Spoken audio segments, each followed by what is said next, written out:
Hey, what's up, everyone? Back for this Thursday slate. I only have a 6-game slate today, not super exciting, but we'll talk about it nevertheless. Yesterday, Jordan Lyles did his best to make us not cash, but actually be able to sneak in double ups.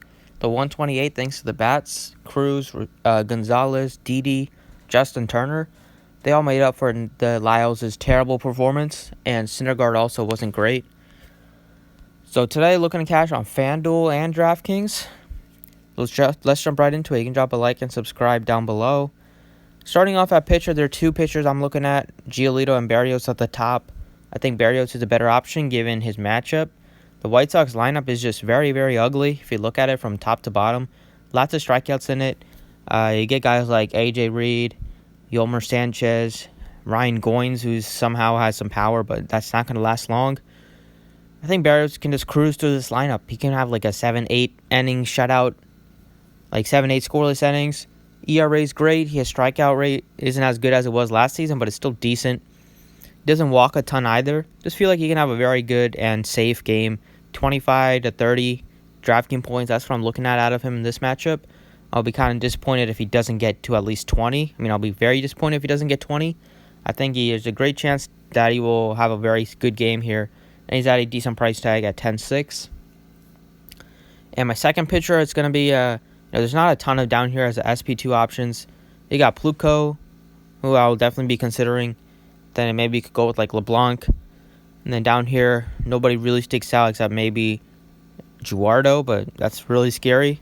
But although the ballpark is really good for him, I think he can have a decent game just because the ballpark's great. He gives up some fly balls and he gives up some contact, and you can have a decent game, but you're not gonna get like you're never gonna get like a 30-point outing out of him. Probably just rock with Plutko and just hope for the best. Facing a pretty bad Royals offense. He just faced them and he was solid against them. Hopefully he can stay hot against this team. I'm looking for like 15 to 20 DraftKings points out of him at this price tag. It was also decent against them when he faced them back in June with 11.8. So that's not going to kill you at a 6,700 price tag. I'll be shocked if he gets rocked in this one. Just a decent pitcher. Doesn't do anything well. Doesn't strike people out well. Gives up some power too. So you could run him back with a couple of Royals, especially Soler. I like him.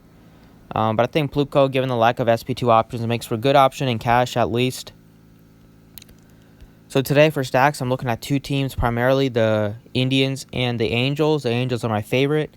And then maybe you could look at some like A's and maybe some Tigers too against LeBlanc, all the righties. So starting off at third base, I like Jose Ramirez. At a 4,600 price tag, Ramirez is red hot. Batting average is up to 236 after he was like 199 a couple weeks ago. So that's really impressive. The 10 home runs, he has 5 home runs so far this month. So he's really trying to hit the ball well.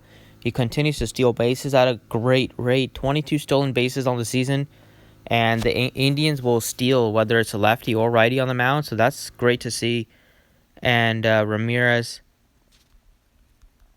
has also been a little better against lefties this season in terms of batting average.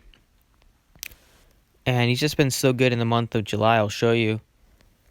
He has a 265 average against lefties this season. At home, he's been great. 275 average at home compared to 193 on the road. And in July, he's batting 324. So really good stuff there. The power is starting to come up. The ISO, the slugging percentage, they're starting to come up.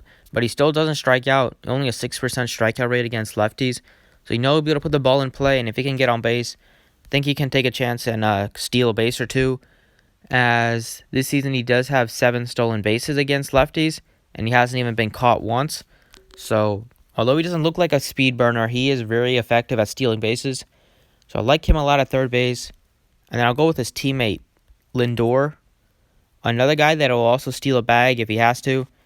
15 stolen base, or even if he wants to. 15 stolen base on the season. Lots of power. 16 home runs, 293 average. Career-wise, he's been a little better against lefties in terms of batting average. This season he's been a little better against righties, but I'm not really concerned just because Montgomery is just so bad to both sides of the plate. I think the Indians make for a great stack, especially the two, especially Ramirez and Lindor, given the way they've been hitting the ball. He has 927 slugging to lefties, 494 to righties. The lefty bat numbers are really small sample size. But on the road, he hasn't been good. 11.49 ERA for Montgomery outside of KC. Doesn't strike many out at all, under a 16% K rate to both sides. xFIP is pretty high, especially to righties. Gives up a lot of hard hits, over 40%. And he's been pretty good at limiting fly balls, which is the only good thing I can say about him. Other than that, he's been bad. We'll look at last year. Last year wasn't great as well. 404 slugging. And we know this KC bullpen is just very bad. So if the Indians can do some damage and get him out of the game early, they'll be able to feast on that bullpen, which has given up a ton of power and a ton of just runs to teams over the past couple seasons, especially this year. And then in the outfield, I think you could just go with like all three Angels. That's probably what I'm doing. You have 4 viable options in the outfield for the Angels. All 4 of them look really good. I'll give you guys a couple of the cheaper ones. I like Calhoun a lot at 4,400. Just red hot right now. 6 out of his last 6 base hits, all 6 have been extra bases. 2 home runs and 4 doubles. Continues to mash the ball against righties. Over like a 239 ISO for Calhoun against righties this season. And Yakubunis is really bad at limiting power. And he doesn't strike many out either. And he also is not super stretched out, so we'll get a bullpen we'll get like a bullpen game from the Orioles. And their bullpen has given up the most home runs in baseball by far, and this Angels team has a ton of power, especially in their outfield. So over a 300 average to both sides of the plate. Lefties and righties have hit him for hard power. He has just a 15.7% K rate to lefties, a 6.43 xFIP, and almost a 40% hard hit rate to both sides, and a ton of fly balls. So Calhoun looks really good, especially the way he's hitting the ball this month and over the past couple weeks.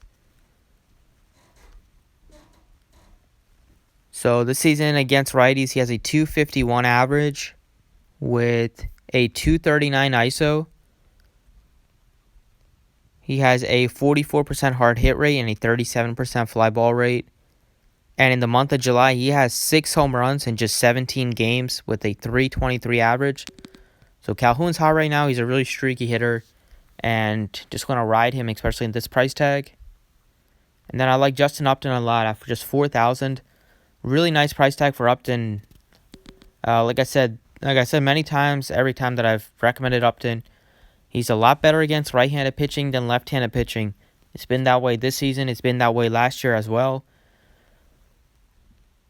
This year he has a 323 average against righties with all 4 of his home runs against righties. And he has a 215 ISO so far this year. Strikeouts are way down compared to lefty strikeouts. 48% hard hit rate and a 41% fly ball rate for Upton.